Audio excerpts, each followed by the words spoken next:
64 फतवे, फिर भी उनका कदम नहीं रुका।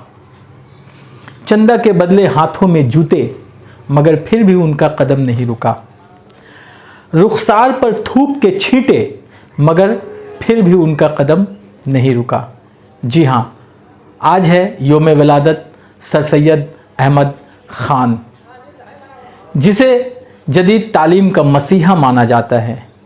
मुसलमान जो उस ज़माने में अंग्रेज़ों के सबसे बड़े दुश्मन हुआ करते थे, और 1857 की बगावत जब हुई तो अंग्रेज़ों ने मुसलमानों को ही सबसे बड़ा अपना दुश्मन समझा। इसके पीछे वजह भी थी, क्योंकि हर जगह मुसलमानों को पाया गया अंग्रेज़ों के ख़िलाफ़, उलमा को पाया गया अंग्रेज़ों के ख़िलाफ़, और चूँकि उलमा और दिगर मुसलमान उमरा ये सारे लोग अंग्रेज़ों से और अंग्रेज़ी ज़ुबान से नफ़रत किया करते थे। इसलिए भी अंग्रेज़ों ने मुसलमानों को अपना दुश्मन बना लिया और बगावत 1857 के लिए मुसलमानों को ही ज़िम्मेदार ठहराया। मगर सर सैयद अहमद ख़ान ने अंग्रेज़ों के दिमाग से, उनके जहन व फ़िक्र से ये बात हटाने की कोशिश की कि अंग्रेज़ मुसलमान आपके दुश्मन नहीं हैं, और मुसलमानों से भी कहा कि अगर अंग्रेज़ों से मुकाबला करना है तो उनसे लड़कर नहीं पढ़कर मुकाबला करना है, उनसे लड़कर नहीं पढ़कर मुकाबला करना है। अगर उनकी ग़ुलामी से निजात पाना है तो उनकी तालीम को हासिल करना होगा, उनके कल्चर, उनकी तहज़ीब को अपनाना होगा। मुसलमानों को उन्होंने बावर कराया, मुसलमानों को उन्होंने खुलेआम दावत दी अंग्रेज़ी तालीम की, कि अंग्रेज़ी तालीम, अंग्रेज़ी ज़बान, अंग्रेज़ी तहज़ीब व तमद्दुन को रखते हुए अपनी इस्लामिक कल्चर को भी बचाए रखना है। खुलेआम उन्होंने मुसलमानों को दावत दी, जिसकी वजह से तमाम मुसलमान तकरीबन उनके दुश्मन हो गए। यहाँ तक कि अकबर इलाहाबादी जैसे शायर भी उनके मुखालफिन में शामिल हो गए, मगर बाद में अकबर इलाहाबादी ने उनकी अज़मत को तस्लीम कर लिया। अल्ताफ़ हुसैन हाली ने उनकी अज़मत को तस्लीम कर लिया। ये एक अलग मामला है कि सर सैयद के ऊपर उलमा इकराम ने क्यों फतवे लगाए थे, वो मैं किसी और वीडियो में बताऊंगा। मगर यहाँ एक बात आप जान लीजिए कि अंग्रेज़ी तालीम की वजह से सर सैयद अहमद ख़ान के ऊपर फतवे नहीं लगाए गए थे। बाज़ लोगों में ये गलत फहमी पाई जाती है कि अंग्रेज़ी ज़ुबान, अंग्रेज़ी तहज़ीब, अंग्रेज़ी कल्चर को अपनाने के लिए सर सैयद अहमद ख़ान पे उलमा इकराम ने फतवे लगाए थे। ऐसा नहीं है। ये एक सर सैयद अहमद की ज़िंदगी के देखिए दो पहलू हैं, उनका दो रुख नज़र आता है, मगर एक इस्लामिक है और दूसरा गैर इस्लामी है। तो गैर इस्लामी बातों का जिक्र बाद में होगा, मगर आज सर सैयद अहमद ख़ान ने मुसलमानों के लिए जो कुछ किया, मुसलमानों को पसमानदगी से ऊपर उठाने के लिए जो कुछ किया, आज जिक्र उसका है।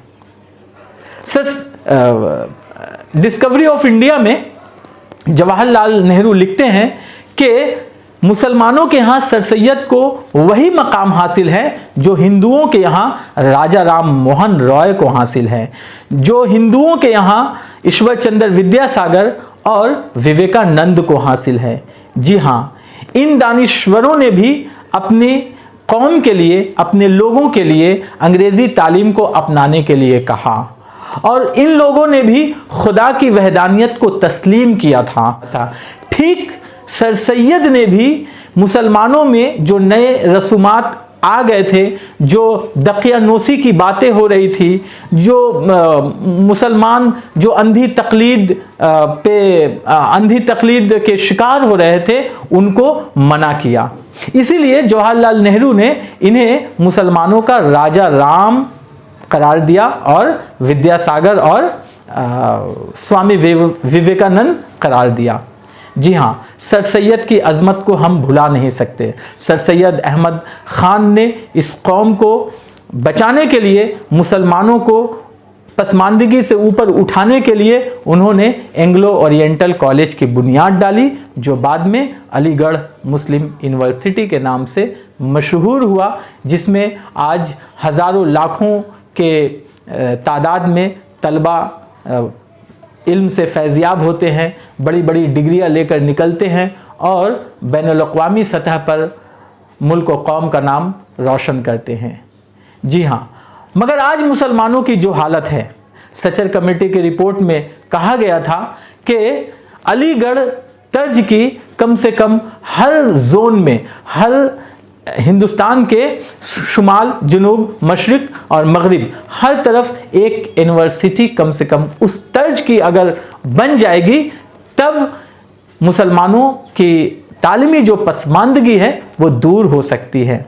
आज हमें ऐसे कई अलीगढ़ यूनिवर्सिटी की ज़रूरत है और हज़ारों की तादाद में सर सैयद जैसी शख्सियत की ज़रूरत है।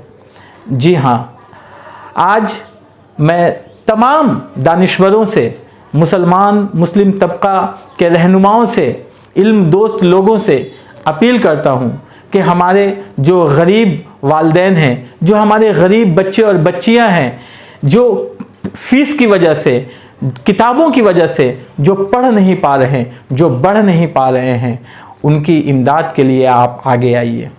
लाखों लाखों रुपए जो हम आलिशान शादियों में खर्च कर रहे हैं, जो हम सैर सपाटे में खर्च कर रहे हैं, इससे हमें बचना, इस अखराजात को कम करके उन पैसों को उन बच्चों की तालीम के लिए, उनकी तरबियत के लिए, उनकी डिग्री के लिए हमें सर्फ करना चाहिए।